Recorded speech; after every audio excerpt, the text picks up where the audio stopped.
Soyez le bienvenu, fidèles téléspectateurs, toujours en train de suivre l'actualité en ligne. Vous êtes sans ignorer que les réseaux sociaux nous fournissent également autant d'éléments. On vérifie certaines choses avant de commencer votre grande émission, ces grands plateaux ici sur la chaîne de la Maman Nationale, CSS Télévision, Canal Studio satellitaire. Cette émission, c'est chaque jour ici à partir de 11h jusqu'à 12h30.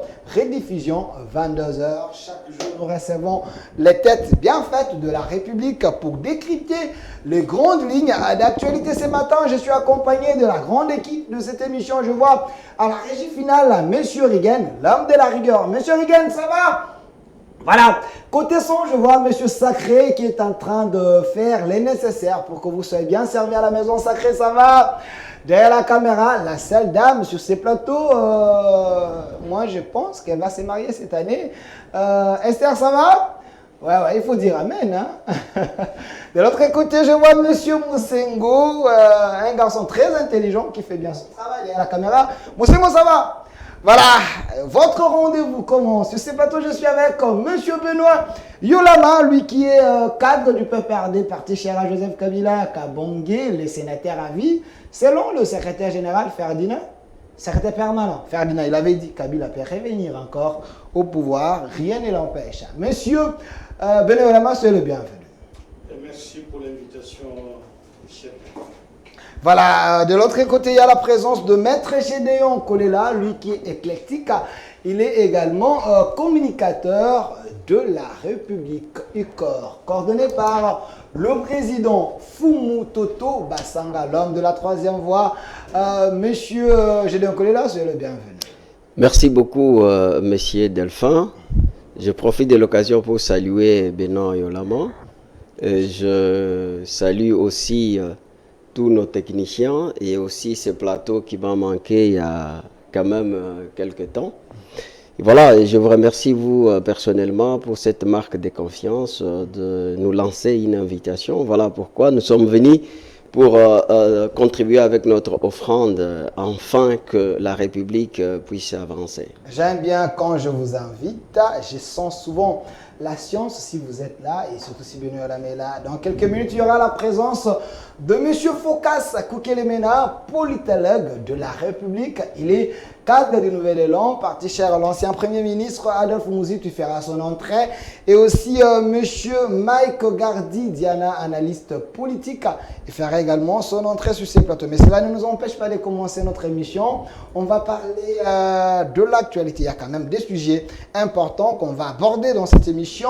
Vous savez très bien que la République démocratique du Congo a deux problèmes avec le Rwanda, si je dis le Rwanda, donc l'armée rwandaise déguisée, donc le M23 qui nous pose vraiment des soucis, et surtout la situation de l'Est. Il y a l'insécurité de ce coin-là, ça fait un long moment. Alors, le régime en place est en train de chercher à trouver des solutions, une manière de donner quand même la paix au peuple de ce coin-là. Mais selon le porte-parole du gouvernement, M.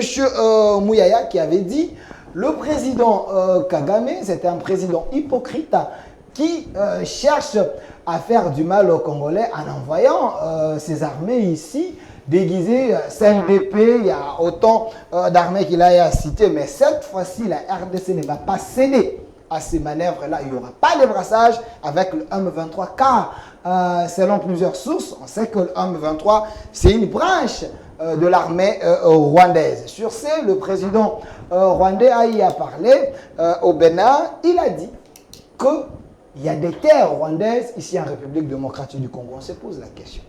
Faut-il considérer les propos du président rwandais? Y a-t-il un danger? On en parle sur ce plateau avec mes invités. Il y a aussi la deuxième question d'actualité. Il y a la réunion de 4 leaders de l'opposition à Lubumbashi. On se pose la question, est-ce cette opposition a-t-il dit vrai? Parce qu'il y a des recommandations. L'opposition a posé des préalables pour qu'on aille aux élections apaisées. On va tenter un peu d'analyser toutes ces questions. Mais avant ça, vous êtes sans ignorer que Le gouvernement Sama a présenté une prévision budgétaire élevée à 16 milliards, mais la population souffre. La population se pose des questions en disant, nous avons un gouvernement, mais un gouvernement qui ne nous prend pas en charge. Nous sommes les orphelins. On se pose la question, est-ce l'économie congolaise s'adapte à la réalité actuelle? Monsieur Benoît Yolama, récemment on a même vu les DG de la SNEL au Parlement. Est-ce un moyen de chercher au moins à soulager la population? Si la population a quand même le courant, ça peut quand même aider. Je ne pense pas. Il y a beaucoup de problèmes à la SNEL. Il y a des problèmes liés à l'environnement, la lutte contre le réchauffement climatique qui se pose aujourd'hui. Mais vous avez remarqué que la même SNEL a commencé à mettre des compteurs prépayés presque dans toutes les parcelles, en commençant par les plus pauvres. Donc ceux qui ne sont pas en mesure de prendre en charge même 30 ou 40%, 40 dollars du coût du courant par mois. Et lorsqu'on a des cartes prépayées, la consommation des appareils rétroménagers va devenir extrêmement difficile. Okay. On ne restera probablement qu'avec la télé et le rechargement des téléphones. Et les gens seront obligés d'aller encore couper des bois pour pouvoir combler les déficits de la consommation d'électricité dans leur maison. Mais en plus de cela, ils vont recourir au gaz, qui est une denrée qui est moins consommée au Congo, mais qui représente extrêmement beaucoup de dangers par rapport à notre population. Et curieusement, à côté de nous, l'Angola, presque les gens ne paient pas du courant, le Zimbabwe, presque les gens ne paient pas du courant, et en dépit des efforts de notre peuple qui paye du courant, sauf les gros messieurs qui ne paient pas du courant. Sauf. Les gros messieurs, ceux qui se disent des ministres, des PDG, des généraux, ils ne paient pas du courant. C'est vrai ça, vous avez c'est une réalité, c'est une réalité. Et donc, on charge notre population à s'éloigner plus de la consommation d'énergie. Or, l'énergie fait partie des indicateurs du développement. Lorsqu'on consomme moins l'énergie électrique, c'est-à-dire ce pays est appelé un pays sous-développé. Mais aujourd'hui, on pousse notre peuple sans réflexion, sans quoi on appelle une société pour commencer à poser des panneaux au lieu de chercher à augmenter le personnel dans l'entreprise pour que les personnes puissent recouvrer les factures de consommation du courant. Mais on empêche à notre peuple d'accéder à l'énergie électrique. Ça, c'est le premier problème. Le deuxième problème, c'est celui qu'on présente aujourd'hui à l'opinion publique. C'est de trouver des justifications. Kinshasa a des sources d'énergie ou les sources de raccordement. Il y a Inga, il y a Zongo 1, il y a Zongo 2.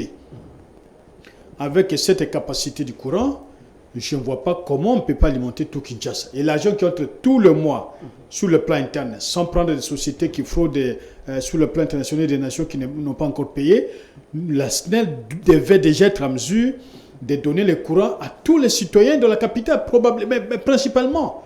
Mais lorsque vous contrôlez la situation de la capitale, par exemple lors du match d'hier, bien que ce n'est pas notre match, mais les gens quittaient 3, 4, 5 kilomètres pour aller suivre les matchs. Oui, puisque les agents s'arrangent à donner au barman le courant et couper les gens qui en ont besoin. Provoquer des délestages inutiles pour donner aux plus offrants. Aux plus offrants. Ce sont des pratiques que nous connaissons. Alors, ce qui m'a étonné, c'est qu'on donne des postes aux gens qui n'ont aucun profil. Avoir une licence donnez-moi la photo du chef de l'État. Donc en électricité et à l'ISTA n'est pas une garantie qu'on peut bien gérer le courant. Il faut qu'on pose des questions aux gens qu'on veut nommer. Qu'est-ce que ferez-vous si vous étiez le DG de la SNEL? Okay. Que ferez-vous si vous étiez gouverneur? Comment comptez-vous vous y prendre? Dans les demandes normales d'emploi, c'est ce qu'on appelle la motivation. La motivation. Et donc, ils ne savent rien dire. La preuve la plus éloquente, c'est ce qu'il a démontré à l'Assemblée nationale. Mais là aussi, il faut appeler des enfants des secondaires qui peuvent écouter cela. Okay. Un homme qui a sérieusement étudié, mais qui n'a pas étudié, qui a une certaine sagesse, ne peut pas écouter ça. Ça, c'est très grave. Et celui qui l'a même placé là-bas doit se dire, mais comment je l'ai placé? Par quel mécanisme il est arrivé là-bas? Mais malheureusement, c'est ce que nous consommons, mais il y a des problèmes internes dans la famille présidentielle. Il y a des gens qui tiennent absolument à le faire partir pour le remplacer par le lait. Des problèmes personnels, c'est ce que vous pensez, vous, l'opposition, quand on interpelle un DG pour son travail, vous voyez toujours la présidence derrière chaque interpellation. Nous savons que c'est le président de la République qui signe les ordonnances. C'est lui qui a le stylo en bleu et rouge, c'est le président de la République. Il avait dit, à moins qu'il y ait quelqu'un d'autre. Mais nous estimons qu'on a nommé des compétents. C'est ce que l'opposition dit. Vous, l'opposition. Non, nous disons on a nommé des compétents. Donc, le DG de la SNEL, c'est un incompétent. C'est un incompétent. Il n'a rien comme capacité managériale pour pousser l'entreprise à fonctionner. Si je vous indique des quoi, par exemple, cette histoire des cartes prépayées, comment on peut l'envoyer chez des gens qui sont incapables? L'État lui-même arrive à accumuler 2, 3, 4 mois sans donner un salaire. Mais un mois après, on vient vous couper du courant. Mais nous voulons la modernisation. Mais donc quelle modernisation? Ce n'est pas ça. J'ai donné des cas de pays qui sont mieux outillés, peut-être l'Angola, peut-être ne serait pas mieux outillé que nous sur le plan électrique. Mais en Angola, les gens ne paient pas du courant. Mais l'Angola continue à vivre. Mais ici, c'est depuis le Zaïre, depuis l'époque coloniale, que nous payons du courant. Qu'est-ce qui a changé au niveau de la cité? Nous avons à l'époque laissé Zongodé, au lieu de profiter des Zongodé, pour que tout Kinshasa ait du courant. Aujourd'hui, aucune initiative, aucune planification. On vient à la télé, je venais d'entrer au pouvoir. Merci. Je venais d'avoir du pouvoir. C'est le même discours que nous avons là sur le plan politique. Merci, M. Benoît Yolama. Je précise que vous êtes cadre du PPRD, parti cher à M. Joseph Kabila Kabange, l'homme qui ne parle pas. Mais pourquoi d'abord Kabila ne parle pas? Et chacun a sa manière. Et s'il n'a pas parlé, nous pouvons parler. Parce qu'il n'a rien à dire. Comment? Non, au contraire, le silence dit tout. Quand Kagame parle, il y a des gens qui parlent. Kabila quand même pouvait parler. C'est un Congolais, non? Mais quand nous parlons, si nous n'avons pas sa couverture, on ne parlerait pas, on n'engagerait pas le PPRD. Ok, merci. Alors, Maître Gédéon Kodela, je précise que vous êtes de l'Union sacrée. Vous êtes un vrai scientifique. Mais en écoutant M. Benoît Yolama, les régimes, tu sais que dit, l'Union sacrée, vous nommez souvent les incompétents. Par exemple, il a pris le cas de l'actuel DG de la SNEL, un vrai incompétent qui n'arrive pas à relever les défis de la SNEL. Et ce n'est pas une honte pour vous? Bon, j'ai beaucoup de respect pour Benoît Yolama. Mais il devrait rester intellectuel. Un intellectuel, c'est quelqu'un qui est expert dans un domaine donné à un niveau pointu. Et il doit aussi avoir un esprit de disciplinalité qui doit lui permettre de pouvoir participer à des conclusions pour faire, ou à des grandes conclusions pour faire avancer la société dans son domaine, tout en restant aussi susceptible aux apports des autres. Et c'est bien de rester critique, mais des critiques sans des éléments substantiels et tangibles devant les évidences, je pense que on peut considérer ça comme une stupidité. Donc je m'excuse peut-être pour les mots, mais je ne trouve pas les mots. Mais regardez, il évoque le cas de l'Angola. Moi j'ai été en Angola, j'ai fait 5 ans en Angola. Et je payais la facture des régies des eaux, je payais de l'eau plutôt, s'il faut dire ainsi, et je payais aussi l'énergie électrique. Ce n'est pas à titre gratuit.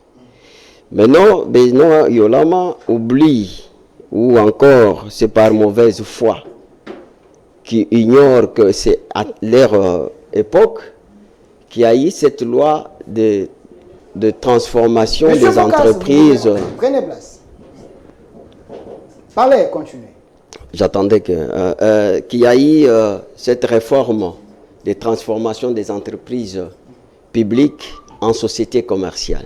Qu'est-ce que cela voudrait dire en fait? C'est que on a donné la place à la promotion des partenariats publics et privés pour accéder à ce que nous appelons le redimensionnement de la responsabilité et l'efficacité des entreprises publiques à offrir des infrastructures satisfaisant aux utilisateurs. Et ça permet quoi? La définition des avantages fiscaux. Donc, ou encore douaniers. Et ça, c'est lorsque vous maîtrisez ce qui est le fonctionnement des entreprises publiques, qui sont là pour effectivement fournir les infrastructures satisfaisantes aux utilisateurs. Donc, si les utilisateurs sont insatisfaits, voilà pourquoi les députés, ils ont joué leur rôle de pouvoir interpeller les DG. Alors, parler de l'incompétence à ces niveaux, au moment où on n'a pas encore tiré des conclusions, et sans savoir aussi que si la population paye l'électricité, c'est parce que au régime de M. Yolama, il y a eu une transformation des entreprises publiques aux sociétés commerciales. Maintenant, parce que j'ai toujours dit qu'il y a un problème avec le régime que Yolama a pu défendre pendant 18 ans, c'est que c'était des gens qui ont fait beaucoup de bonnes choses, mais d'une mauvaise manière, du fait de la mégestion et manque d'expertise. Regardez, vous ne pouvez pas transformer une entreprise publique à une société commerciale sans prévoir ou sans être sûr de son chiffre d'affaires. Quel est le chiffre d'affaires de la SNEL? Et jusque-là, on vous dira que l'État reste l'unique actionnaire, alors que l'État n'a pas d'argent.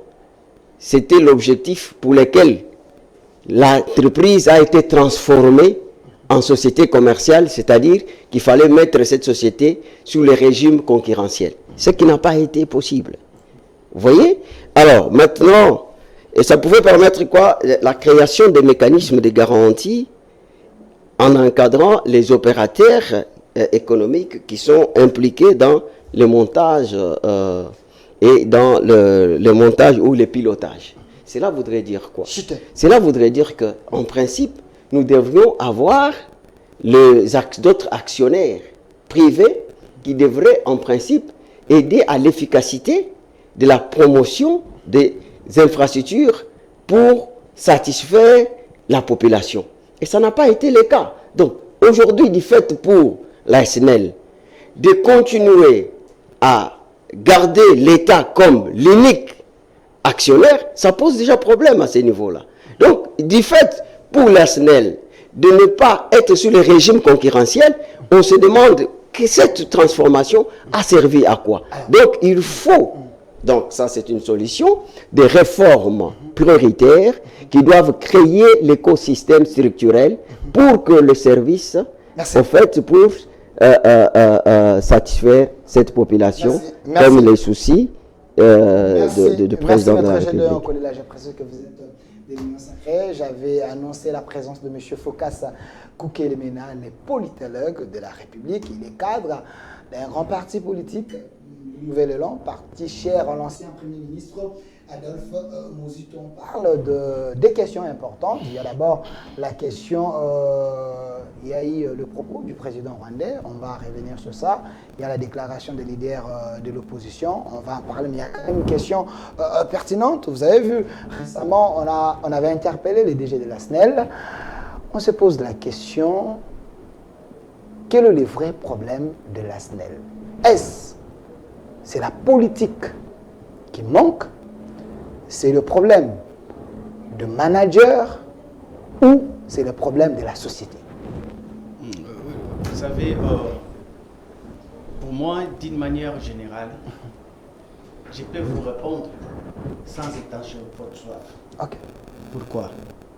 Parce que, vous savez, nous ne sommes pas, même si on est savant dans un domaine. Ok. Vous ne pouvez pas rendre des communicateurs des personnes qui maîtrisent tout, qui connaissent tout. Ok. Il y a des questions qui doivent être orientées aux experts du domaine. Pourquoi embêter un juriste dans des domaines qui ne sont pas les leurs? Mais il a quand même évolué, il a poussé une réflexion. Il a fait beaucoup d'efforts. Mais si vous avez un expert, et puis moi je crois qu'en tant que politique, il a fait un effort en tant que politique, juste pour essayer un peu de colmater les brèches, afin que son utilité sur les plateaux soit. Mais il y a des questions qui relèvent des compétences d'experts en la matière. Moi, je suis politologue et je suis expert en mon domaine. Des questions politiques, la communication. Avec nous tout ici. ça m'intéresse. C'est dans mon domaine, j'aurais beaucoup plus des arguments. Et au lieu de pouvoir nous amener dans... Faites comme les autres journalistes de France 24 qui appellent de professionnels, des experts dans des domaines respectifs pour éclairer nettement la lanterne. Il est vrai que la desserte en électricité, c'est un besoin primaire pour toute une nation. Et surtout une nation à cette dimension d'un continent. Il est vrai que nous sommes de ceux qui détiennent le potentiel du hydroélectrique des Inga, je crois que c'est autour de 100 000 mégawatts. Donc, on ne pouvait pas nécessairement, si on était vraiment gouverné et qu'on avait la politique. Aujourd'hui, je suis désolé d'apprendre que c'est nous qui achetons de l'électricité auprès de Brazzaville. Et pourtant, ils étaient nos clients. C'est nous qui vendons l'électricité là-bas. Mais est-ce qu'il y a-t-il des anges qui sont descendus là-bas pour que ça puisse changer, afin que nous nous devenions leurs clients? Donc c'était un problème de la politique. C'est un problème de leadership, c'est un problème des idées. Voilà, mon ami Gédéon Kolola, il est de l'Union sacrée. Il est venu ici, il devait nécessairement, au lieu de faire des critiques et de faire les diagnostics, il allait vous dire quelles sont les réformes et ils ont 4 ans déjà au pouvoir. Il devait vous dire maintenant que voilà ce que nous voulons. Aller vers les solutions parce que les diagnostics des problèmes est connu. Mais pas être plaintif. Voilà, c'est ça, c'est une démonstration des plaintes, des erreurs des autres, des ratés des autres. Mais dites-nous clairement, vous faites quoi ou vous avez déjà fait quoi pour résoudre les problèmes, mon frère. Je crois que ça sera aisé. C'est pourquoi moi j'ai dit, il est vrai, nous avons des débats à faire, mais nous ne sommes pas aussi de ceux qui doivent tout dire, parce que nous ne connaissons pas tout. C'est vrai que nous connaissons à moitié, mais il a fait un effort d'un politique, mais réservez-lui. Je vais chercher André Atundou pour en parler. Voilà, ils vont vous donner toute la matière d'une manière pour connaître les fonds, les soubassements, les réalités palpables, avec des mots qui conviennent, avec des faits qui conviennent, pour que la lanterne et de ceux qui suivent et des décideurs soit éclairée. Alors, merci à M. Phocas Koukelemena. Prenons la première question d'actualité. Faut-il considérer les propos du président rwandais? Y a-t-il un danger? Monsieur Benoît Lama, vous avez suivi quand même le président Paul Kagame. Il a à dire des choses, mais pour vous mettre au parfum de l'actualité, je demande à M. Regan de me donner d'abord la vidéo du président rwandais, comme ça nous allons revenir sur ce plateau avec mes invités pour essayer un peu de décrypter ce qu'il a dit. Y a-t-il un danger? Est-ce la République doit s'inquiéter? Du Congo. Le problème de la région, le problème de la région,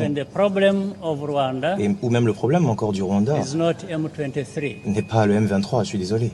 Le M23 est un produit et la résultante de plusieurs autres problèmes qui n'ont pas été résolus depuis des décennies maintenant. Si vous vous rappelez bien, le problème du M23 existait même bien avant que M. Tshisekedi devienne président. C'était un problème en 2012 même, ça remonte en 2012. Alors, en ce qui concerne le M23 et toutes les personnes liées au M23, donc les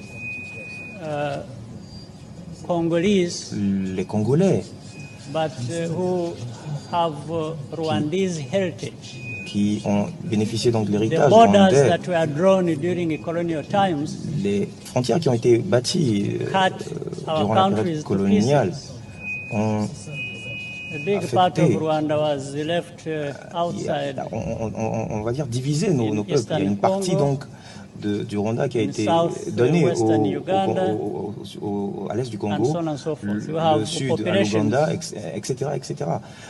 Nous avons une coopération qui existent déjà dans ces zones et qui ont, c'est-à-dire qu'il y a déjà des liens qui existent entre nos deux peuples. Il y a déjà beaucoup je pense qu'aujourd'hui la situation est évoluée. Déjà durant la période coloniale, c'est clair et évident que vous pouvez vous regarder même au niveau remonté dans l'histoire, vous allez vous en rendre compte. Donc ces problèmes me dépassent, vont au-delà de ma personne, vont au-delà de la personne du président Tshisekedi.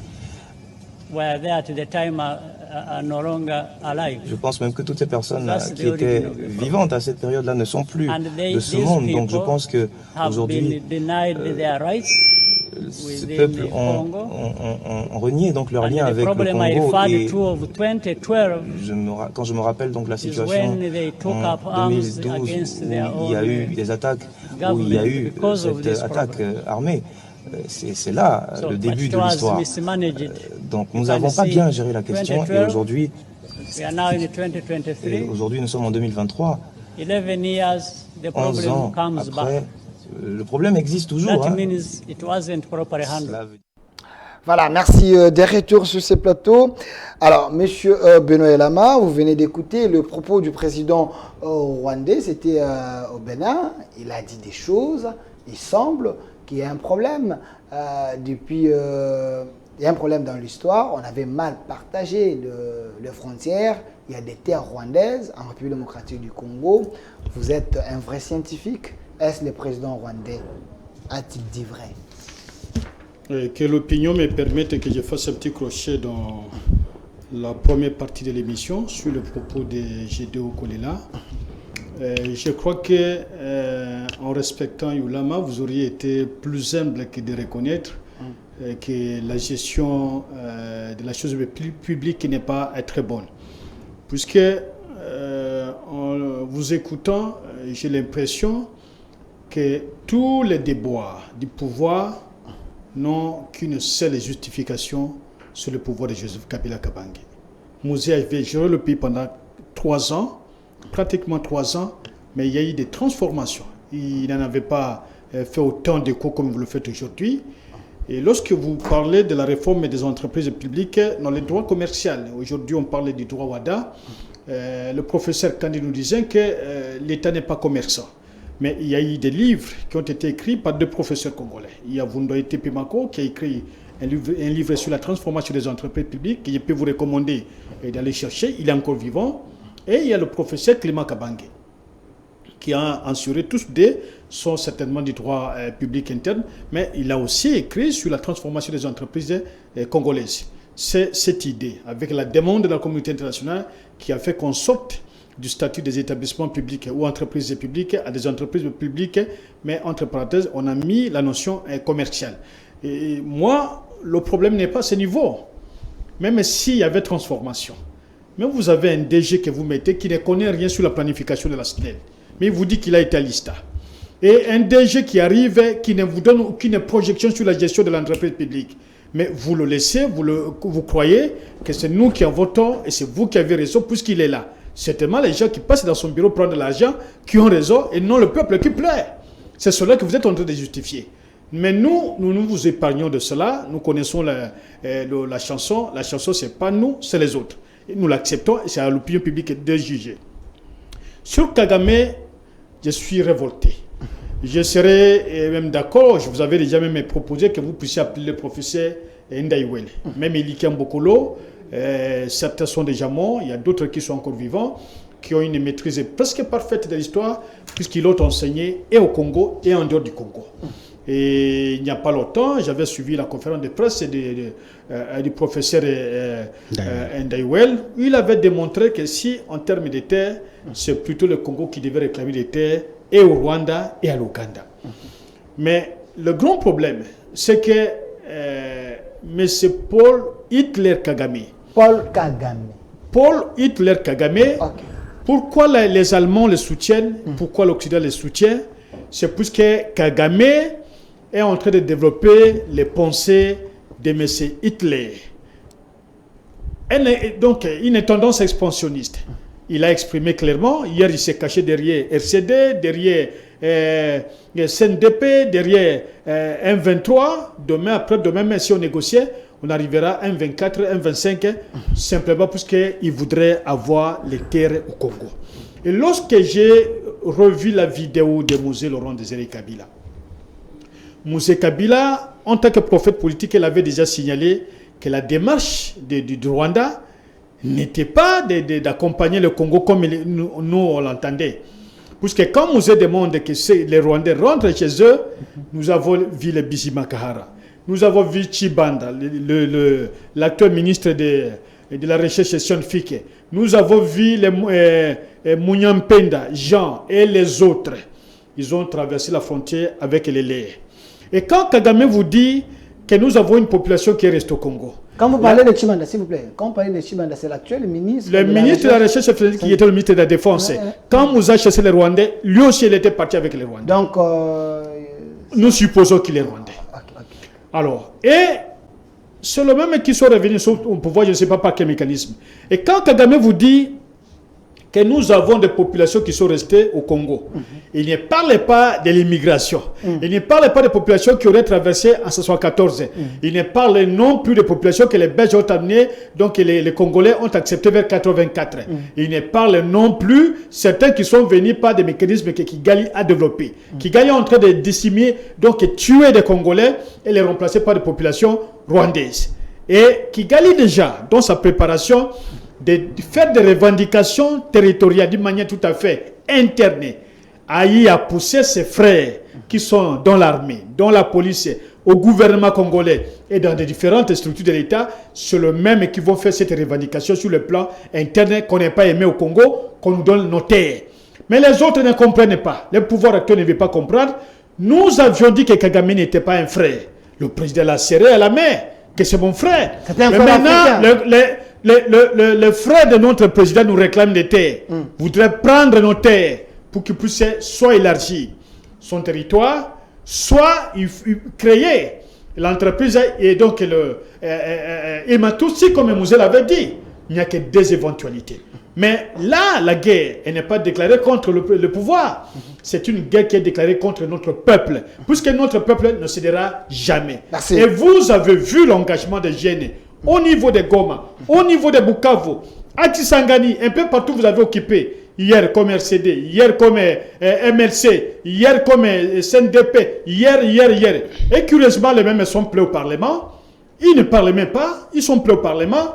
Les mêmes sont au Sénat. Ils ne savent pas par quel mécanisme ils sont en train d'arriver là-bas. Et les mêmes sont dans notre propre gouvernement. Et comme nous ne prenons pas le temps pour réfléchir, ce que Kagame va faire, il peut retirer ces hommes aujourd'hui. Mais les hommes qui sont restés au Congo, qui sont sur le sol congolais, ce sont ces hommes-là qui vont faire des revendications territoriales. Donc, surtout qu'il y a des Rwandais qui ont des passeports congolais aux États-Unis, au Canada, en Belgique, en France. Ils sont Rwandais, mais ils ont eu, probablement avec la bénédiction de l'ancien régime Bisingimana, et du câble de Mobutu, mais aussi Bizima Kaharara comme ministre des Affaires étrangères. Ils ont eu des passeports. Et ces passeports sont considérés comme étant les passeports détenus par des Congolais et les passeports congolais.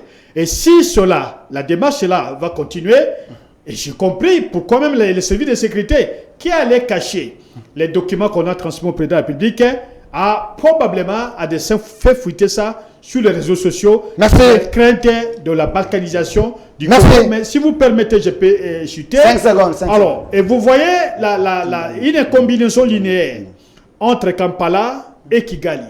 C'est Kampala qui fait entrer les Rwandais sur Bunagana. C'est Kampala qui est avec le gouvernement congolais, qui ne veut pas écouter que Kampala était ennemi. Et ici chez nous, quand Yeroja disait que nous devons nous attaquer aux vermines, nous avons entendu la justice belge qui avait brandi sa compétence universelle qui avait existé à l'époque pour interpeller Yeroja Abdoulaye Ndombassi et paix à son âme, puisque Yeroja a qualifié les Rwandais de vermines. Je vous en prie, je termine là. Mais les tensions de notre ancien vice-président était de dire que nous voulons que les Rwandais rentrent chez eux, puisque jusqu'au moment où nous parlons, aucun Rwandais n'a condamné l'agression du Congo par le Rwanda. Aucun. à l'interne qu'à l'externe. Jusqu'au moment où nous parlons, vous avez vu que dans la guerre ukrainienne, même la FIFA interdit aux athlètes russes d'aller compétir au nom de la Russie. Mais ici, chez nous, on dit, non, ne vous attaquez pas aux Rwandais. Vous avez entendu le ministre du DPS sortant de l'Intérieur, ancien, comment il menaçait notre peuple pendant que la population marchait contre le Rwanda. Nous en avons déjà entendu. C'est-à-dire la complicité sur le pouvoir actuel, puisqu'à notre époque, Kagame n'allait pas se permettre de faire ce qu'il vient aujourd'hui. Merci, M. Benoît Yolama. Vous êtes l'opposant. Vous faites de l'opposition. Ici, sur la chaîne de la Maman Nationale, on donne la parole à tout le monde. Merci pour votre souci de contribuer pour que le Congo soit réellement sauvé. Alors, Maître Gédéon Kolela, vous représentez le pouvoir ici sur ces plateaux. Pourquoi votre diplomatie est si faible pour qu'aujourd'hui Kagame ait le courage de dire tout haut ce que ne pouvait pas dire à l'époque de Mobutu, de Laurent Désiré Kabila et de Kabila les fils? Oui, je suis en train de m'éclater de rire pour votre ironie du sort, votre ironie que vous êtes en train de faire. C'est de l'ironie du sort. Je vais le démontrer. Mais je vais commencer par Phocas. Phocas, j'ai beaucoup de respect pour toi, mais tu dois aussi en avoir à mon égard. J'ai ici commencé par expliquer qui est un intellectuel, parce que nous faisons les débats des intellectuels. Un intellectuel, c'est quelqu'un qui est technicien dans un domaine donné, à un niveau pointu, qui lui permet effectivement d'apporter des conclusions qui font avancer la société dans son domaine de prédilection, tout en restant plutôt sensible aux apports des autres. Parce que il faut savoir que la notoriété bonifiée, soit-elle dans un domaine, ne confère pas l'omniscience. Alors, lorsque j'ai abordé cette question, je suis allé dans mon domaine. Je parlais de la transformation de l'entreprise publique en société commerciale. C'est du droit. Et la loi, dans une communauté nationale, c'est un fait social qu'il faut prendre dans le contexte total et global par rapport à l'opérationnalité de production. Donc, de ces faits qui ont lieu. Au fait, lorsque vous voyez le gouvernement prendre la décision de pouvoir transformer une entreprise publique en société commerciale, ça dit que l'État s'est senti asphyxié, qu'il n'a pas de moyens. Et comment ça se fait, au fait? Parce que j'ai entendu ici des notions que, je ne sais pas, il faut de la maîtrise.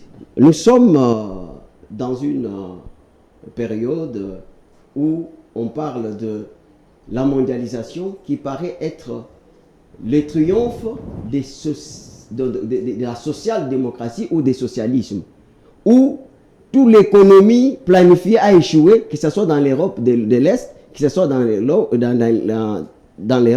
de l'Est, avec la chute de mur de Berlin. Donc sur le plan d'économie, vous allez voir que l'URSS, à l'époque, a perdu même la gestion de la plupart des territoires qu'il oppose aujourd'hui à des grandes puissances. C'était parce que son économie était en déclin. Vous voyez pourquoi? Parce qu'avec ce système de socialisme, de l'économie planifiée. C'est pour cela qu'aujourd'hui, vous voyez qu'il y a la création des zones économiques de libre-échange qui permet effectivement la suppression des doubles impositions.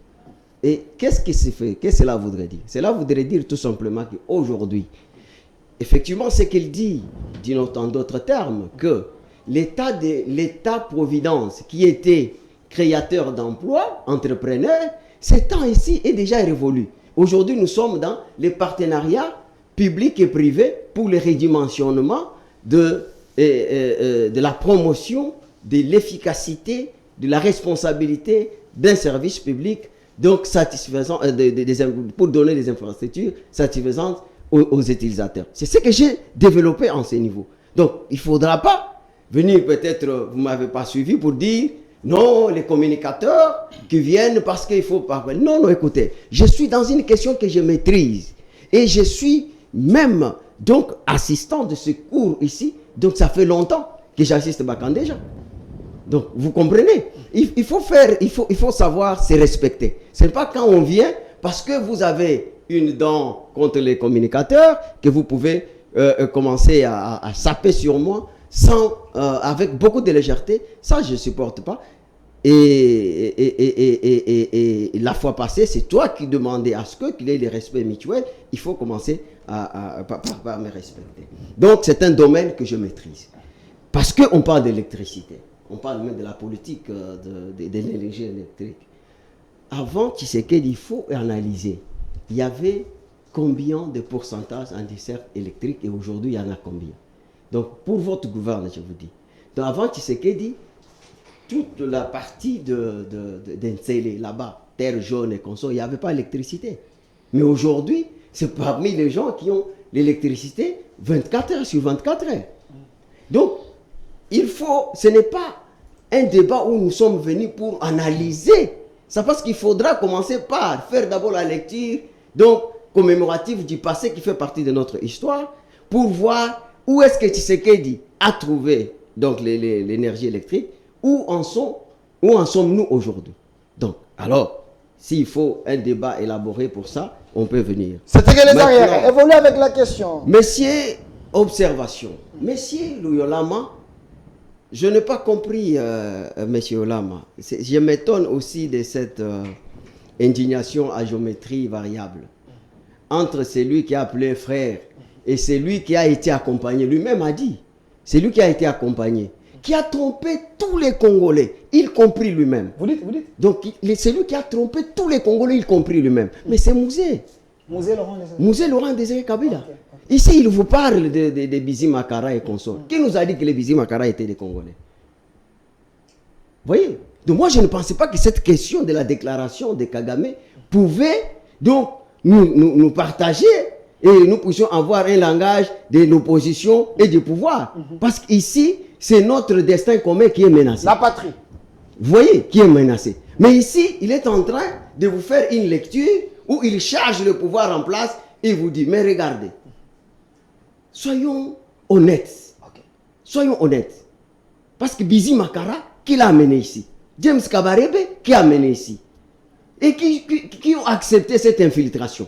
Parce que Kagame est passé toujours par les Congolais pour nous infiltrer. Donc il veut vous dire que... Mais lorsque Mouzé a dit que les Rwandais partent, que l'armée rwandaise parte, vous savez que même les Alexis Tambouemou, ils étaient partis. Alexis Tambouemou? Oui, mais les vidéos qu'il dit là, okay. J'en ai si vous voulez, je vous donne. Oui. Lorsque Mouzé a tenu pour dire que l'armée rwandaise doit rentrer, et c'est là où même il dit que les Tambouemouamba, c'est Mouzé qui dit, les Tambouemouamba, les sites, toute une kermesse des aventuriers. Il a cité quelques Congolais, non? Hein? Donc même les Lambert Mende, ils étaient dans RCD, non? Donc il faut dire, il y a eu. Donc ça dit qu'après Mouzé, on a créé RCD. Mais maintenant, rentrons sur la déclaration de M. Kagame, parce que ici, il faut dire que nous ne sommes pas à l'époque où sévit la tromperie universelle. Donc, où à cette époque-là, dire la vérité, c'était tout un acte de révolution.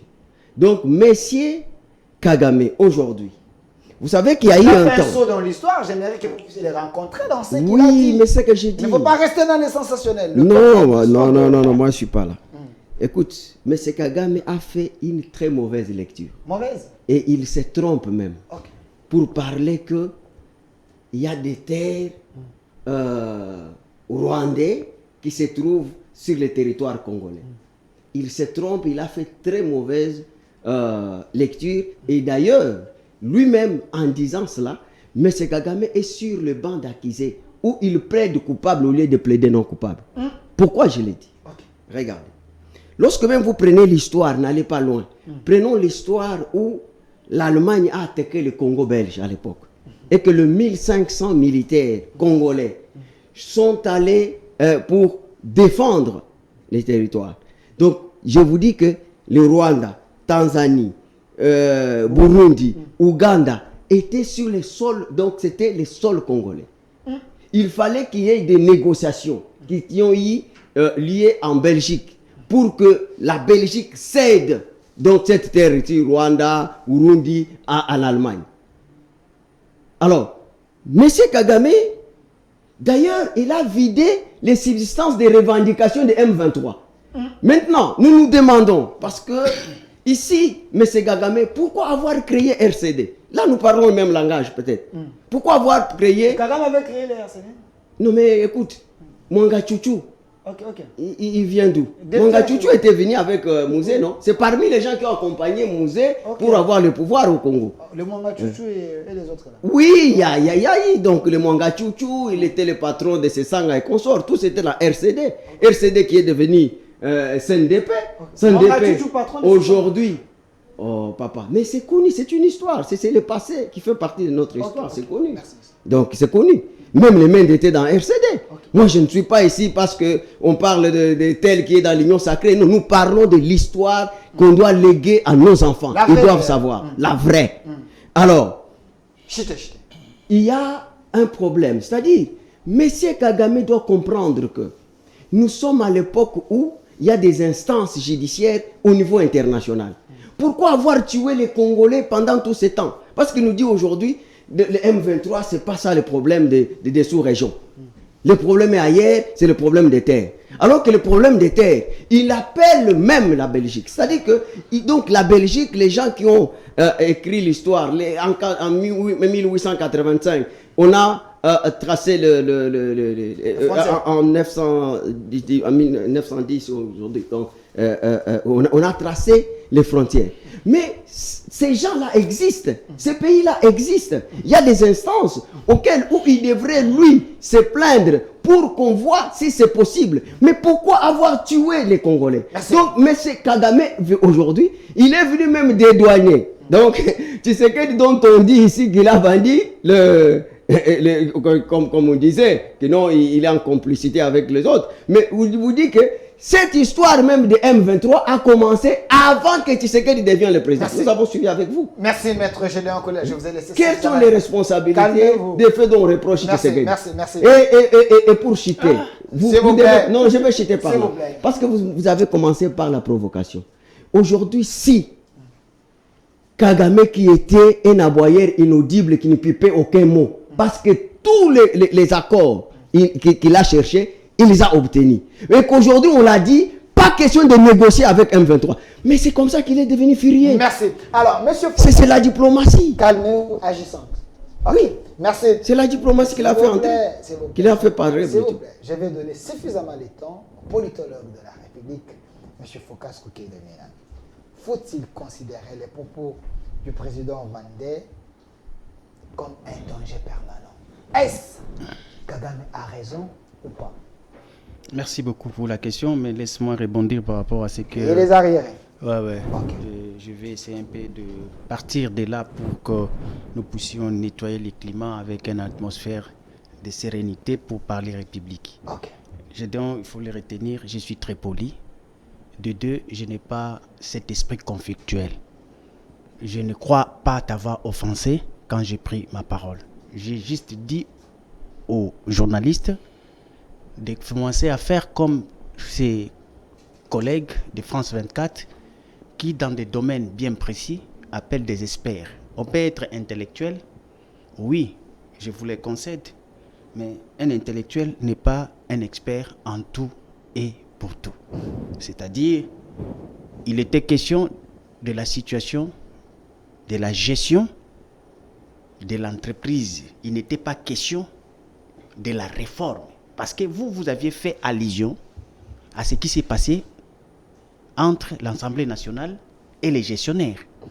Donc, les problèmes, les débats ne tournaient pas autour des réformes. Les problèmes tournaient autour de la gestion.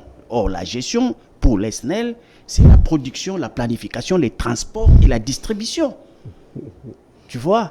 Donc, c'est pourquoi moi, j'ai trouvé mieux qu'un expert en ce domaine parlerait mieux qu'un juriste qui est en train de parler des réformes. Et pourtant, nous savons que la réforme, c'est la loi qui a pour nécessité régler, résoudre les problèmes. Okay. Mais ici, c'est une question de la gestion technique. C'est pourquoi moi, j'ai plaidé, au fait, j'ai plaidé. Je ne vous ai pas injurié dans mes propos. Mais comme tu as un esprit conflictuel, tu voulais amener ça dans un champ de conflit inutilement.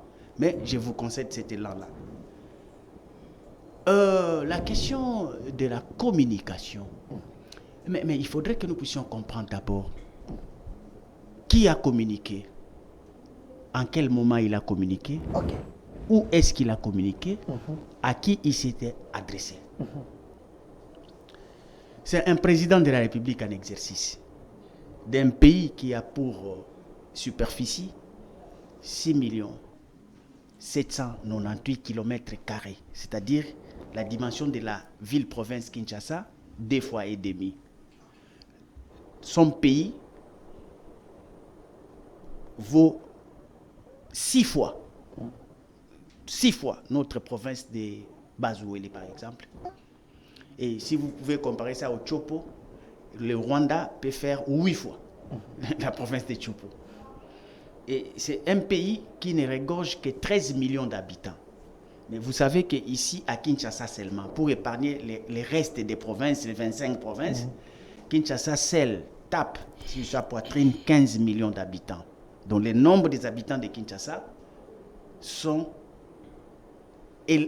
supérieurement dépassant cette population rwandaise.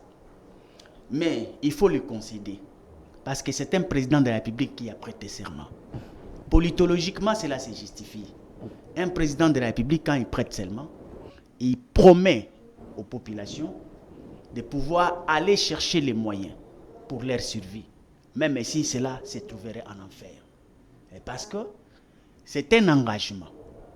Quand on prend le pouvoir d'un peuple, on lui rassure que c'est moi l'homme éclairé, c'est moi la providence, c'est moi la solution à vos problèmes.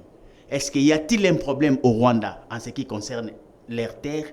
Nous disons oui, ils ont un problème parce que je vous ai dit la dimension qu'ils ont. Ce n'est même pas une dimension par rapport à la vision qui est lui, le président a. Et nous allons aussi parler de cette vision parce que les gens confondent avec qui ils traitent et ils n'ont même pas les mêmes diapasons, les mêmes dimensions. C'est pourquoi vous sentez qu'il y a ce que l'on appelle les ratés. Oui, ils ont un problème de terre. Mais faut-il résoudre ça d'une manière cavalière? Nous disons aussi non. Mais il a l'obligation d'aller chercher ailleurs? Nous disons oui, s'il a la puissance, comme le fait Poutine. Il est vrai, on va me poser la question pour savoir que tu ne connais pas qu'il y a la charte de l'ONU qui existe, intangibilité des territoires. Mais je dis oui, c'est un chapelet d'intention. Chapelet? D'intention tout simplement. La charte là ne contient que des intentions. Okay. Mais quand on a la puissance, on peut défaire tout ça. Et c'est pourquoi aujourd'hui Crimée a été annexée et le monde est tranquille. La charte n'a pas changé, la configuration mondiale n'a pas changé. Donc, quand on a la puissance, on est les maîtres de ce monde. Est-ce qu'il faut-il les reprocher? Nous disons oui, parce qu'il va au-delà et il a communiqué. Il s'est adressé à qui? Il s'est adressé aux Congolais, il s'est adressé aux Rwandais, il s'est adressé à la communauté internationale. Mais est-ce que notre chef de l'État, il n'a jamais communiqué par rapport à la question des terres? Le chef d'État actuel. Nous disons oui, il a déjà communiqué. Quelle est la ténère de sa communication? Je vais donner cette énergie. Notre chef de l'État, avant Kagame, pendant que nous sommes dans des situations d'insécurité et que l'armée est en train de se battre pour récupérer les territoires occupés, mais le chef de l'État a dit, il a communiqué pour nous les Congolais, pour les Rwandais, pour la communauté internationale. Il dit ceci. D'ailleurs, il ne sert plus à rien à se battre pour des morceaux de terre. Il ne sert plus rien. Ça ne sert plus rien de se battre pour des morceaux de terre parce que la République démocratique du Congo, aujourd'hui, a une superficie de cet État, notamment les EAC. Donc on ne devait plus... Et là, je me suis toujours posé la question. Si j'étais au front, comme un militaire qui se battait contre ceux qui sont en train de chercher à nous prendre la terre, et que je mettais dans mes oreilles la réflexion du chef, que ça ne servait à rien de se battre pour des morceaux de terre. Si j'étais militaire, j'abandonnerais l'arme et je rentrerais pour aller me reposer parce que ça ne servait plus rien de se battre pour des morceaux de terre. Donc c'était des propos démotivants.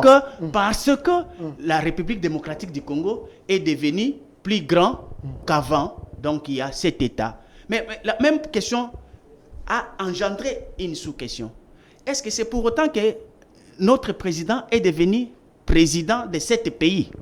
Ou bien lui, il était resté seulement la superficie qui a grandi, mais lui, il n'est resté que président de cette province du Congo, et les restes présidents géreront. Voilà. Donc, c'est au fait, vous sentez qu'il y a deux personnalités. L'autre, oui, c'est une philosophie qu'il a dégagée. Il est dans l'ouverture, il est dans la globalisation, il est dans la mondialisation. Oui. Il peut aussi parler des zones libres d'échange, les LK. Mais, et pourtant, vous le savez, que l'on considère Kagame comme un président rétrograde.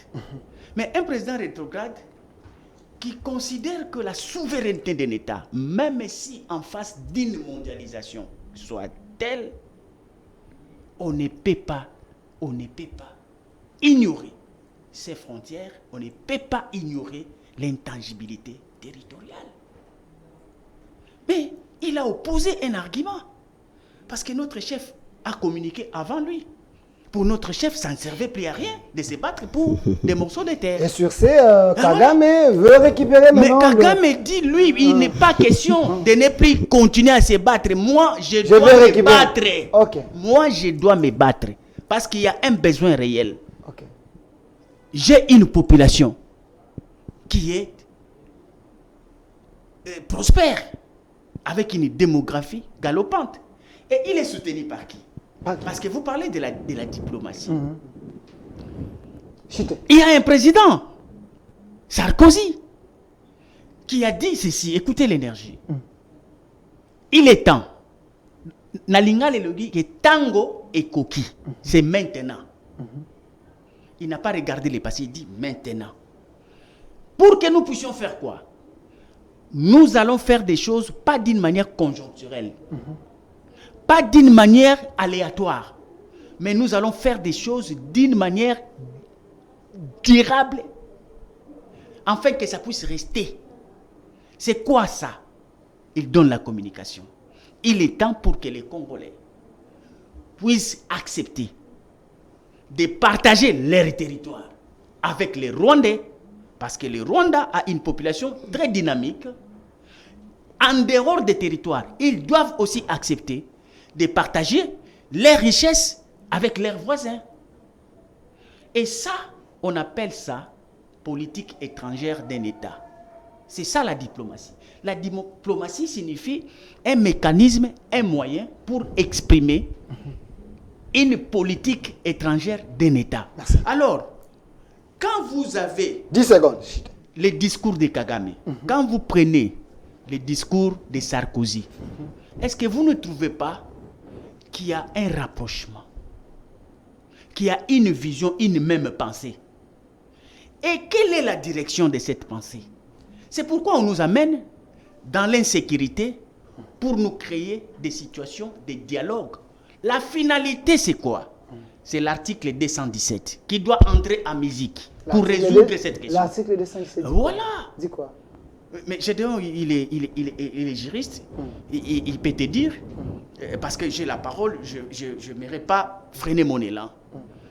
L'article dit clairement que la RDC accepte de pouvoir céder une portion de sa souveraineté pour l'intérêt de paix sociale dans la région. Mais c'est écrit dans la Constitution. Et Kagame, il sait qu'il y a un article qui peut créer une ouverture si nous allons dans des tables de négociation. Nous allons les pousser à concéder à partir de ce que leur constitution est en train de stipuler dans l'article. Donc c'est un article piège et nous crée la situation de l'insécurité pour se rabattre sur notre constitution et trouver des raisons. D'ailleurs, même si on est arrivé, ça ne sera pas la volonté du président de la République. C'est déjà, cet aveu a été conçu par le pacte social. Ils étaient préparés pour qu'en cas de pareilles situations, que la RDC puisse accepter de céder. La souveraineté est liée entre la terre et le pouvoir. Merci, donc, merci M. Fokas. Une portion de souveraineté que nous céderons, c'est aussi dire que nous pouvons aussi céder une portion de terre pour résoudre la question de Sarkozy, pour résoudre la question de Kagame. Merci, voilà, M. Fokas. C'est au fait une vision à eux que nous combattons.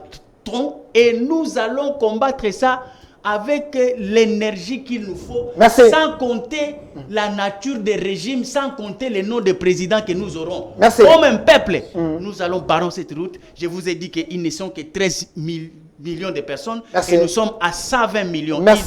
Ils doivent peser. Merci, et nous sommes Fokas. grands. Merci, M. Fokas. Vous venez de dire quelque chose qui m'a vraiment dérangé. L'article 217 de notre Constitution. Dans notre Constitution, nous avons 229 articles. Alors, à côté de vous, nous avons un cadre du PPRD, de l'ancien régime. Je ne vais pas ressasser les passés, mais c'est important parce que Fokas a fait un saut dans le passé. La constitution de Kabila, parce que Kabila, j'ai une vidéo, il a dit « ma constitution ». Est-ce que cette constitution était un piège pour la République si cet article réellement existe? Dans les cas pareils, j'ai l'impression que Kabila l'a fait à dessein. Absolument pas. Là, c'est la mauvaise lecture de cette disposition constitutionnelle. Ok. Cette disposition figure dans presque toutes les constitutions à travers le monde. C'est vrai ça? En République centrafricaine, ça existait, mais lui, il a parlé à accepter de céder. Or, la disposition parlait la République démocratique du Congo paix. Alors, si vous prenez... C'est une ouverture, non? Oui. Paix et accepte, ce sont des nuances linguistiquement pouvoir, c'est le verbe pouvoir. Différentes sur le plan et juridique et politique. Okay. Lorsqu'on dit paix, c'est qu'il y a des conditions. Lorsqu'on dit accepte, c'est qu'il n'y a pas de conditions. Et donc, nulle part dans une disposition de notre constitution où le Congo a accepté de céder ses terres. Nulle part.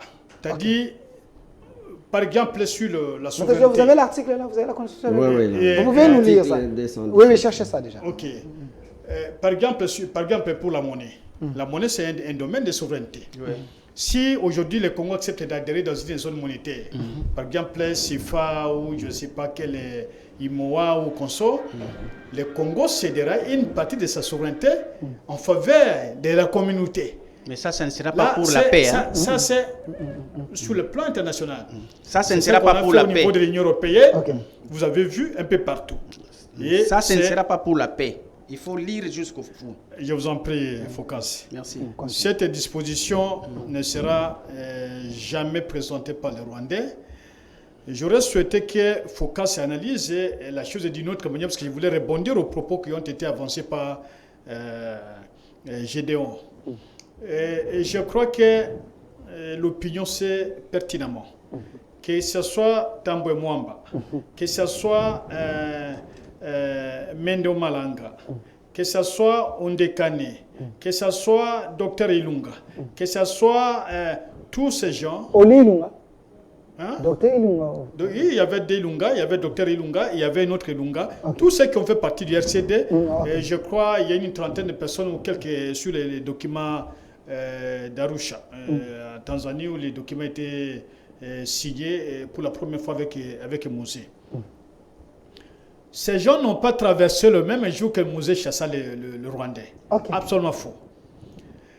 Le premier groupe, les groupes militaires qui se trouvaient déjà dans la partie est du Congo, il y a eu presque une occupation de fait et on les a obligés, dont les Ondekane consorts, certains militaires qui étaient là. On les a obligés ou mourir ou exister. Et des Congolais ont été froidement tués. Et Mouzé l'avait dénoncé. Ok. Le deuxième groupe, c'est le groupe qui a été recruté par les États-Unis. Puisque ce sont des anglo-saxons qui font la guerre au Congo, mais qui utilisaient Kigali et Kampala. Dans un moment passé, le Burundi était aussi utilisé. Et c'est comme ça que Mende a traversé ici par pirogue. Vous lui poserez la question, il a traversé par pirogue pour Brazzaville.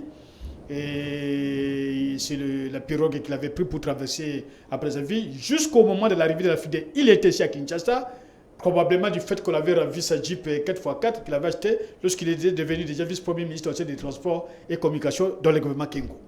Et ils sont partis. Et je peux vous citer les gens qui ont été contactés. On a eu à contacter Dr Soji. On a à contacter Kinke Lavikas, qui était le ministre des musées. Mais ces gens ont dit, nous ne céderons jamais, nous ne traverserons jamais. Et ils sont partis très loin avec, je crois, Bizima et un autre. Ils sont partis chercher le fils de Lumumba, François Lumumba. Il est encore vivant, allez l'interroger à Bruxelles, que nous ferons de vous le président de la République démocratique du Congo. Et le fils de Lumumba avait utilisé quelqu'un qui est encore vivant, qui est aujourd'hui dans l'Union sucrée, qui a dit, bon, qu'il a appelé comme son secrétaire pour prendre les notes. Et celui-là était là, il avait toutes les informations et il a amené ça au dialogue intercongolais. Quand ils avaient vu celui qui était déclaré comme le secrétaire de François Lumumba, ils étaient complètement en difficulté. C'est pour simplement vous dire que le complot est tellement grand, et ce n'est pas les insinuations de mon compatriote Gédo qui arrêterait cela. Nous, au contraire, c'est nous qui défendons le pays. C'est nous qui marchons contre les forces rwandaises. C'est nous qui disons pas question du territoire congolais, mais qui ont envoyé notre président pour aller adhérer dans East Africa Community. L'EAC. Qui a envoyé le président? En principe, c'est cela que j'aurais souhaité que M. Vital Kamerhe réagisse. Puisqu'à l'époque, quand les Rwandais sont entrés au Congo, il avait trouvé un prétexte pour dire ok, je ne peux pas accepter ça parce que ce n'est pas passé par le Parlement. Et la vidéo est encore là. Mais aujourd'hui, les Ougandais qui se sont battus avec Sangani sont avec l'armée congolaise. Les Ougandais sont avec l'armée rwandaise. Les Rwandais sont avec l'armée ougandaise. Je n'ai pas entendu cette déclaration de Vital Kamerhe pour dire qu'il démissionnait de son poste. Il a dit qu'on l'a appelé de partout, mais qui connaissait que lui, il allait être nommé vice-premier ministre en charge des questions économiques. Il n'y a que les membres de sa famille. Donc c'est encore une déclaration totalement fausse. Et donc pour nous estimons que lorsque nous avions marché ici à Kinshasa, c'est le pouvoir qui nous a envoyé sa police pour nous réprimer nos oppositions. Pendant que nous voulions que Kigali arrête. C'est que M. Focas a oublié que le chef de son parti avait même proposé que nous lancions des obus sur Kigali. Ok. Et donc nous estimons que la question de la Crimée en Ukraine, il y avait des accords. Mais nous n'avons aucun accord d'une manière collective ou individuelle, à part l'adhésion de notre pays dans cette communauté, dont les accords ont été ratifiés sans passer par une ratification parlementaire. C'est cela qui peut poser problème aujourd'hui. Mais nous n'avons aucun contrat, aucun engagement avec M. Kagame. Et nous disons le Congo, que le Rwanda reste le pays des Rwandais. Qu'il ait une démographie galopante, même exponentielle, qu'il ait une petite démographie, les Rwandais aux Rwandais, les Congos aux Congolais. Et je ne voudrais pas entendre les gens qui nous ont interdit de marcher hier, les gens qui nous ont empêchés de parler contre Kagame, que si vous parlez, on vous arrêtez. Si vous portez des tenues similaires, nous allons vous arrêter.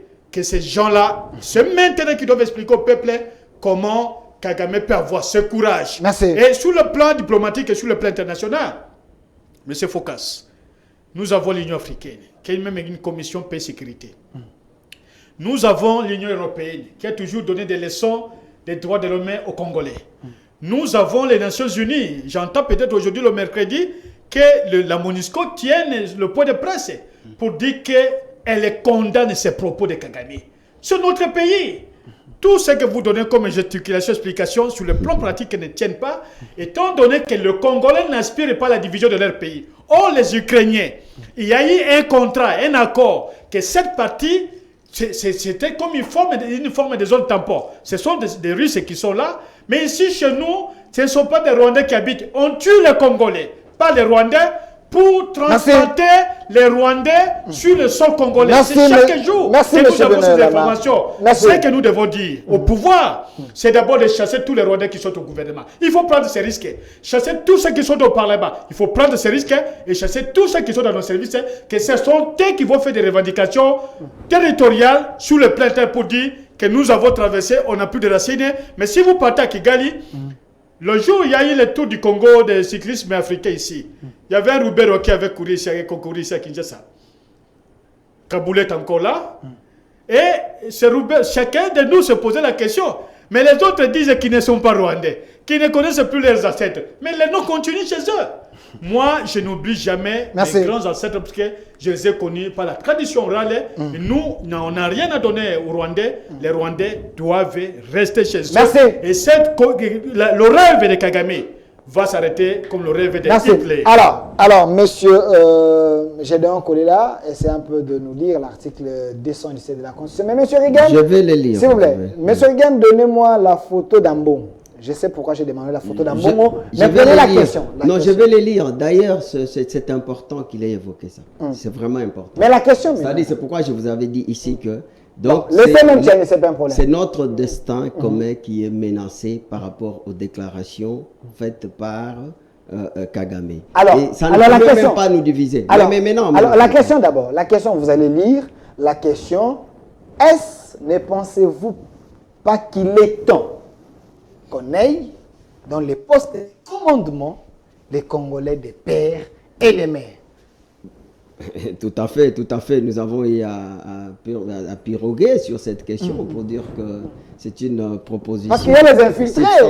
Yolanda vient de dire ici, il y a quand même les Rwandais dans le gouvernement. Je peux même vous dire, si aujourd'hui vous voyez que Poutine est en train de se battre pour le respect de l'accord qui a été signé sur les territoires qui devraient revenir effectivement à l'Union soviétique, c'est parce que Monsieur Gorbatchev avait des origines américaines.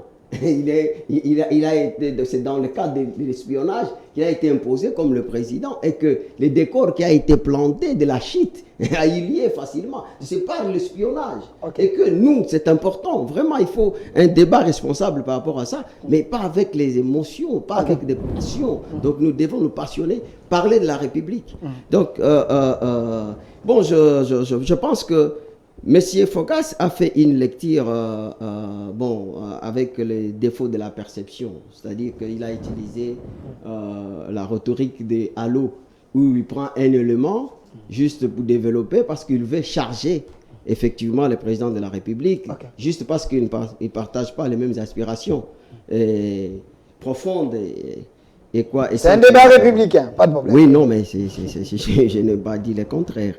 Donc, parce que le président a eu à dire dans ce pays qu'il est prêt de donner sa vie pour la paix à l'est du pays. Et quelqu'un qui n'a donner sa vie, mais pas donner les terres congolaises. Attendez, mais quand quelqu'un est prêt de donner sa vie, payer les prix, vous savez, moi je reproche beaucoup M. Mouzé.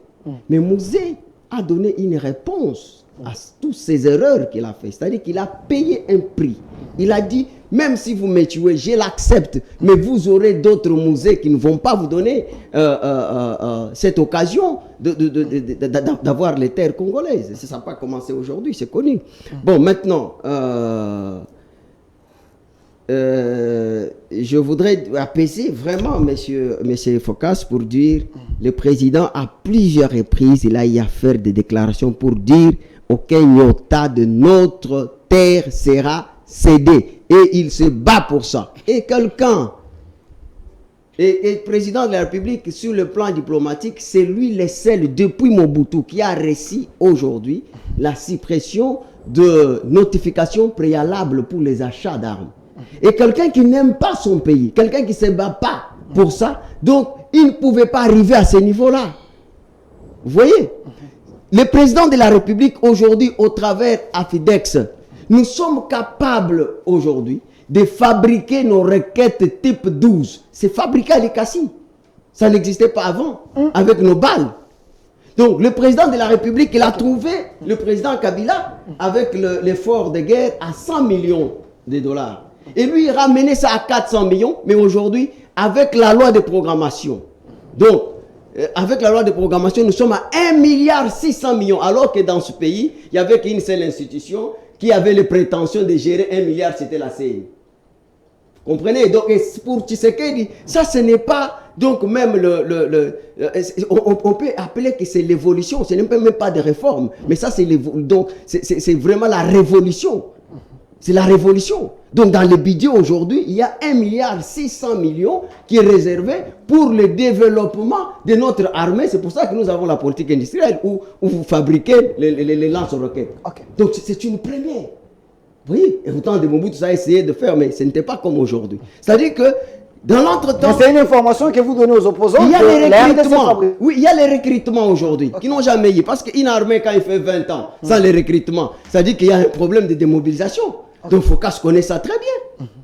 Il y a des problèmes de démobilisation. Vous ne pouvez pas compter sur ces gens-là, même quand les gens qui vous parlent de faire la guerre.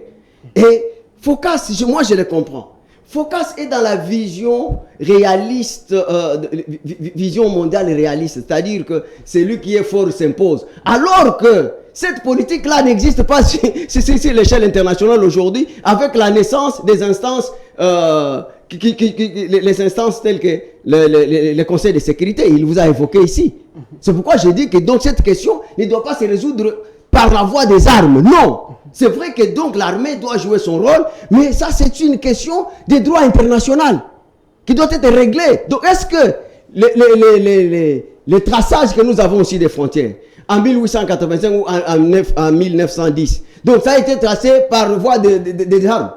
Ce n'est pas par... Donc, il y a eu des accords, il y a eu des conférences, donc où les gens se sont mis d'accord pour dire, non, le Congo commence par ici, ça termine par ici, le Rwanda c'est par ici. Ce n'était pas par la voie des armes. Et nous disons ceci. Les déclarations de Kagame relatives aux quelconques revendications des terres de la RDC attestent donc c'est qu'aujourd'hui, lui, il est un danger, une épine. Et que Kagame ne doit pas aujourd'hui penser que les choses sont comme avant. Non, les Congolais d'aujourd'hui. Vous savez, Tshisekedi a une chose que Kabila n'avait pas. Okay. Donc, Tshisekedi a la population avec lui. Vous voyez, du fait qu'aujourd'hui la population est là. Et je vais aller plus loin. Parce qu'on parle même de cette... Je ne défends pas les institutions ici, mais il faut quand même reconnaître le travail. De dire qu'aujourd'hui, nous avons un accord qui a été produit par l'Assemblée nationale pour dire que pas question... Aujourd'hui, qu'on puisse intégrer les rebelles d'hier. Il n'y aura même pas question d'amnistie. Alors que nous voyons que dans le passé, il y a eu l'amnistie et même la question qu'il est en train d'évoquer. Donc, il fallait mettre cette bande-là. Vous vous dites qu'il parle de Tambwe Mwamba, Wamba Diawamba, Lunda Bouloulou. C'était une kermesse de conglomérat des armes. Oui, une kermesse, tout ça. Ces gens-là, je vous dis que le Congo a aussi un problème politique. Ce qu'il évoque ici, c'est la cause pour laquelle nous, en 2006, nous avons refusé de voter cette constitution. Cette constitution. Pourquoi? Écoutez, non, il vous évoque la disposition. Parce que les Congolais, à un certain moment, ils ont joué le rôle du Rwanda. C'est vrai ça? Donc la RCD. Parce que c'est après la mort de Laurent Désiré Kabila qu'il y a eu la RCD. C'est-à-dire que ce sont ces acteurs-là qui avaient accompagné Mouzé, c'est les mêmes acteurs-là qui ont résolu de tuer Mouzé. Pourquoi? Parce que Mouzé n'a pas voulu céder les terres. Mais c'est à cause de ça. L'article dit quoi? J'aimerais bien avoir l'article dit. Parce que nous avons eu à critiquer donc cette constitution. Donc, cette constitution nous crée des problèmes. C'est qu'il a raison. Il faut corroborer et mettre en compte ce qu'il dit. Écoute l'article dit. Donc, M. Yolama, ça c'est une disposition libératoire.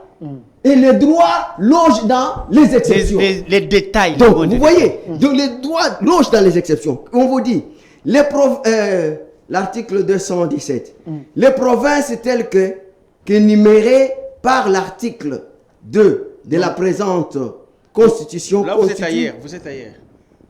Attendez. La République démocratique du Congo. La République démocratique du Congo peut conclure des traités ou des accords d'association ou des communautés comportant un abandon partiel. Un abandon. Vous dites. Un abandon partiel. Reprenez. Je continue. Okay. Des souverainetés en vue de promouvoir l'unité africaine. Donc ça, c'est un piège. Dans la Constitution. Et qui ont imposé ça? C'était tous ces gens, tous ces immigrés clandestins-là. Les gens qui ont une nationalité douteuse. Et ça n'a pas commencé aujourd'hui. Ce sont les mêmes groupes qui ont demandé à Mobutu une nationalité collective. Donc la menace de notre destin commun n'a pas commencé aujourd'hui. C'est là où nous disons que le Congolais a un problème de la morale. Et que Kagame trouve la force où il trouve la force par le même Congolais. Merci. Donc il passe toujours par les Congolais. C'est pourquoi nous disons, donc fini cette histoire où les gens doivent chercher le pouvoir par la force. Donc ça ne doit pas être notre pain quotidien. Non, ça doit Merci, refuser merci, maître Gédon. S'il vous plaît. Maître Gédon, on me fait à la fin. Alors, on va pas prendre la deuxième thématique, mais je donne la parole à monsieur Focas. Oui, vous aurez 2 minutes pour conclure. Alors, qu'est-ce qu'il faut faire pour qu'on ne tombe pas dans ces pièges-là de l'article 217, qu'on sauve notre patrie? D'abord, vous savez, l'homme de l'Union sacrée a plus de temps parce que nous sommes sur la chaîne de l'Union sacrée. Je vous donne 3 minutes alors. Bon, merci beaucoup. La première chose, je vais maintenant qu'il y ait la fraîcheur, que nous puissions comprendre ce que nous allons dire. Nous devons identifier la philosophie de Kagame et ses démarches. Kagame est dans 3 postures. 3. Dans la région, il lutte pour la suprématie de la race Tutsi. Ce qu'on appelle en géopolitique l'hégémonie Tutsi sur toute autre race du bassin. Et il travaille là-dessus. C'est un projet. C'est pourquoi tu verras tous ces enfants-là, une fois détectés intelligents des Tutsis, ils sont dans des grandes universités du monde. Et qui finance? C'est cette organisation Imatuti. Ils se cotisent partout au monde pour former une élite qui va tonner dans toutes les institutions du monde. Là où on parle monde, les Tutsis là doivent être décidés. Ça, c'est la lutte de Kagame. Kagame a une autre élite. C'est l'expansion territoriale. Parce qu'il estime qu'ils n'ont pas d'espace. À l'horizon 2050, il y aura une promiscuité. Parce qu'à l'heure actuelle, ils ont une densité de 406 habitants par kilomètre carré. Et pourtant, nous sommes encore au niveau de 27 habitants par kilomètre carré. Tu vois déjà, ils voient les dangers qui arrivent. Troisième vision, Kagame lutte pour que cet empire Imatuti ait de la puissance économique et financière. C'est pourquoi tu vois aujourd'hui, et ils ont travaillé, et ils ont vraiment travaillé, planifié d'une manière structurelle et logique. Toutes les banques qui sont ici au Congo, il n'y a aucune banque des Congolais. Mais ce sont les Imatuti qui ont des banques ici, en dehors des Libanais et Indiens. C'est réfléchi, c'est planifié. Ce n'est pas par des discours, par des gesticulations, non. C'est un projet planifié, exécuté, après la conception.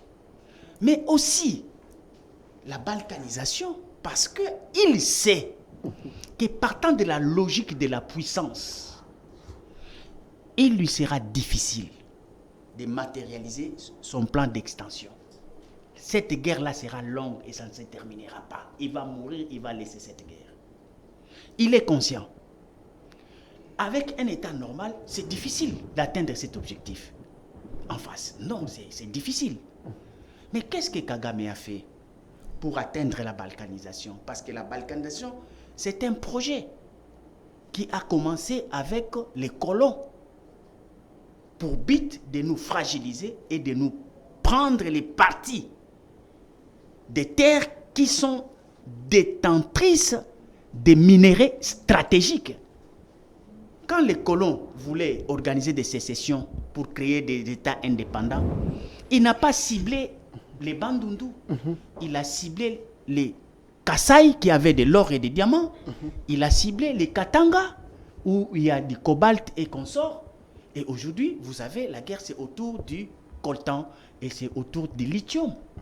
Ce ne sont pas des guerres, même spatialement, qui se font aléatoirement. C'est des guerres réfléchies, ciblées.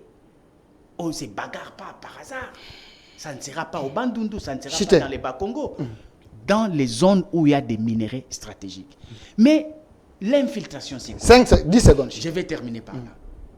Il y a une science qu'aujourd'hui, je suis dépositaire pour avoir bien étudié cela, l'homochromie. L'homochromie. Okay. L'homochromie, c'est une science qui étudie l'infiltration, les camouflages et l'espionnage. Okay. Et moi, j'ai étudié ça. Je suis détenteur maintenant de cette connaissance et j'ai compris que les Rwandais, ils n'ont pas appliqué autre chose que l'homochromie. Parce que l'homochromie a permis aux scientifiques de découvrir 4 espèces d'animaux qui est fort en espionnage, en camouflage et en infiltration. C'est une famille de céphalopodes. Qui sont-ils? Les pieuvres, les calmars, les séchets et les caméléons. Okay. Alors, après avoir étudié, la réflexion est tombée entre les mains des intelligences, des services d'intelligence du Rwanda. Et ils nous ont appliqué ça. Comment? Les pieuvres, ce sont des étudiants rwandais. Quand ils cherchaient à nous infiltrer, ils ont utilisé cela. Ils leur ont donné des bourses pour venir étudier la géographie, l'histoire et nos sagesses ici, nos connaissances. Et ces étudiants-là, par la suite, ils nous ont infiltrés par les mécanismes de camouflage et espionnage pour devenir au sommet parmi les décideurs de la République démocratique du Congo. Ils ont encore ajouté les femmes. Les femmes rwandaises ont été disponibilisées expressément pour entrer en contact par les mariages ou par les concubinages avec nos autorités, afin de créer un métissage dans la progéniture. Et ces femmes-là avaient aussi pour objet d'apprendre, de comprendre et de former. Parce que quand une autorité a une femme, le secret d'État est livré. Ils nous ont encore espionnés par les caméléons qui sont les militaires, par les mécanismes de brassage et mixage.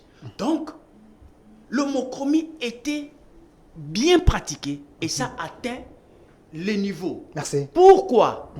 La phase de la balkanisation devait être précédée par la phase de l'infiltration, d'espionnage et du camouflage. Merci. Donc aujourd'hui, ils ont terminé avec cette phase, la première, pour fragiliser et aller maintenant à la balkanisation. Merci, M. Focas. Mais maintenant, ils vont rencontrer ce qu'on appelle la résistance populaire. Merci.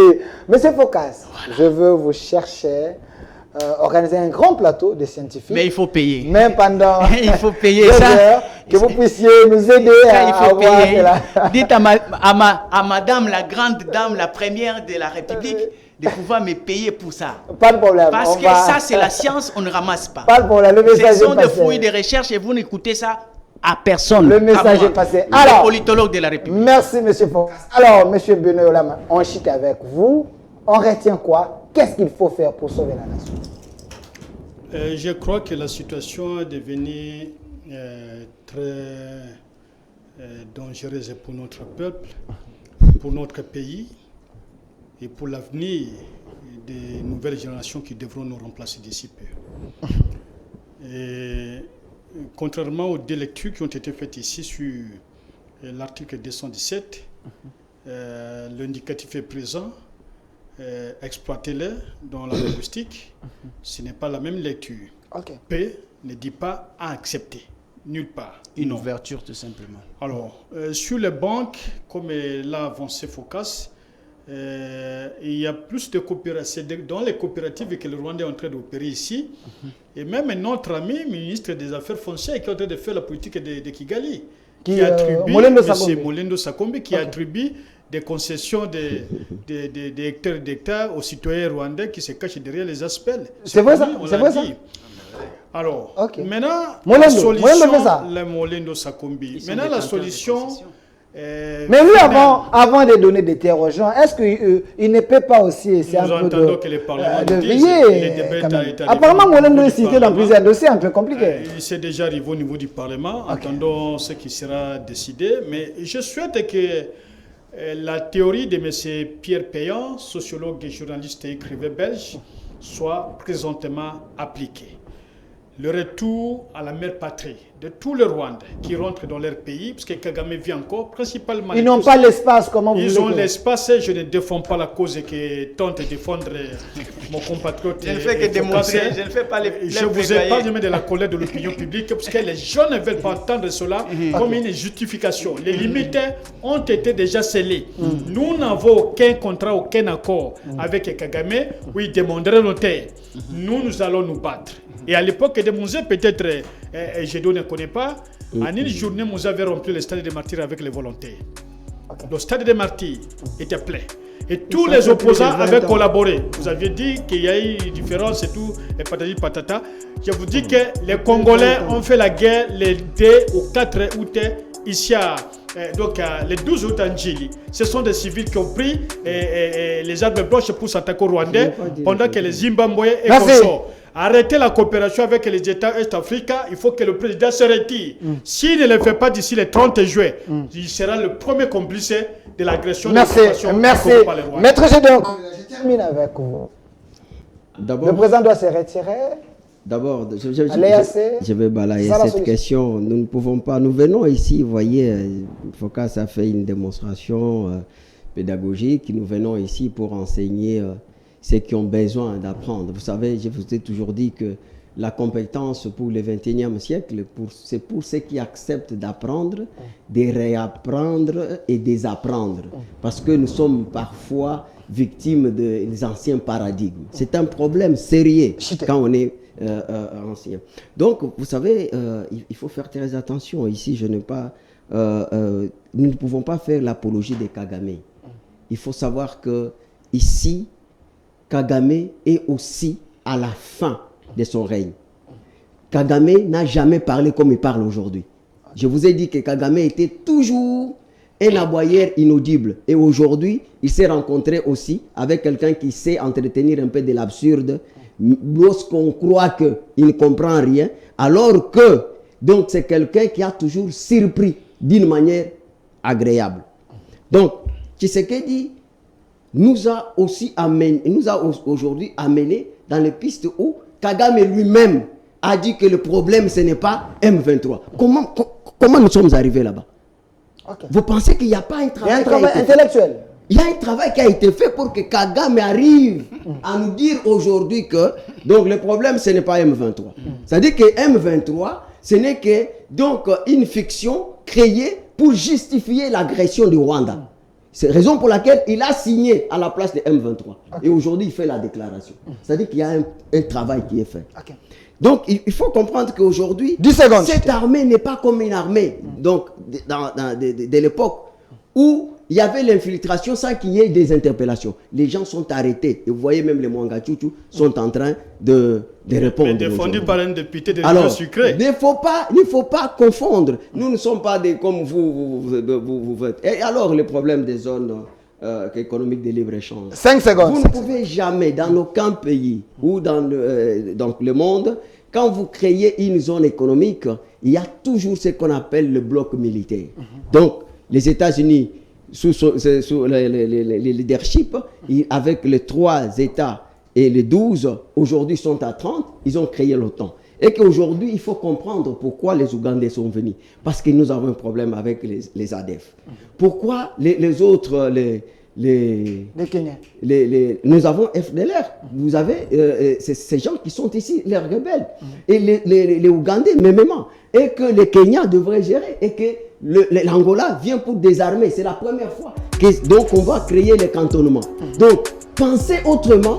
Donc je ne voulais pas utiliser les termes qui peuvent utiliser les autres, mais il faut croire qu'aujourd'hui, plus que jamais, si cette force est là, c'est-à-dire c'est par l'invitation du gouvernement. Merci. Et pour votre gouvernement, c'est le président de la République qui est le président de l'EAC actuellement. Merci. Et il ne faut pas oublier que la loi des pères et des mères a des sens quand on analyse comme j'ai fait là. C'est là où vous trouvez maintenant la sortie et l'existence, les leitmotifs de cette loi. Là, je suis d'accord sur cette proposition de loi. Donc, cette proposition de loi doit avoir un soubassement tel que je l'ai présenté. Merci, monsieur Parce que la Constitution doit être révisitée. Merci. Autant de messages. Parce que le verbe pouvoir, le verbe pouvoir a des sens que si cela ne donne qu'une ouverture. Ok.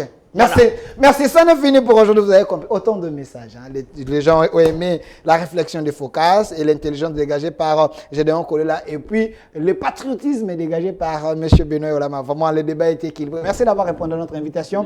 M. Focas Koukelemena, cadre du Nouvel Élan, parti cher à l'ancien Premier ministre Adolphe Mouzitou. Merci. Politologue de la République et penseur lyrique. Voilà, on va vous inviter. Le message est passé chez Maman National. Et aussi, M. Benoît Yolama, au cadre du PPRD. Merci d'avoir répondu à notre invitation. Merci pour l'invitation. Merci également à Maître Gédéon Kolela, un vrai scientifique. Je suis toujours éclectique parce que nous pensons que donc l'État, c'est notre communauté. Éclectique de l'Union sacrée. Pas de problème. Délicat. Merci. Tout le monde, l'Union sacrée vous a donné un travail. Il faut suivez la rediffusion de cette émission à 22h. Cette émission, c'est chaque jour ici à partir de 11h.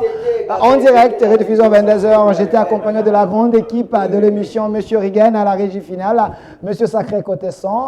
Je vois M. Philémon, l'homme sage de la chaîne. Merci d'avoir été là. Également de l'autre côté, Esther et M. Moussengo. Restez fidèles à nos programmes sur la chaîne de la Maman Nationale. Au revoir.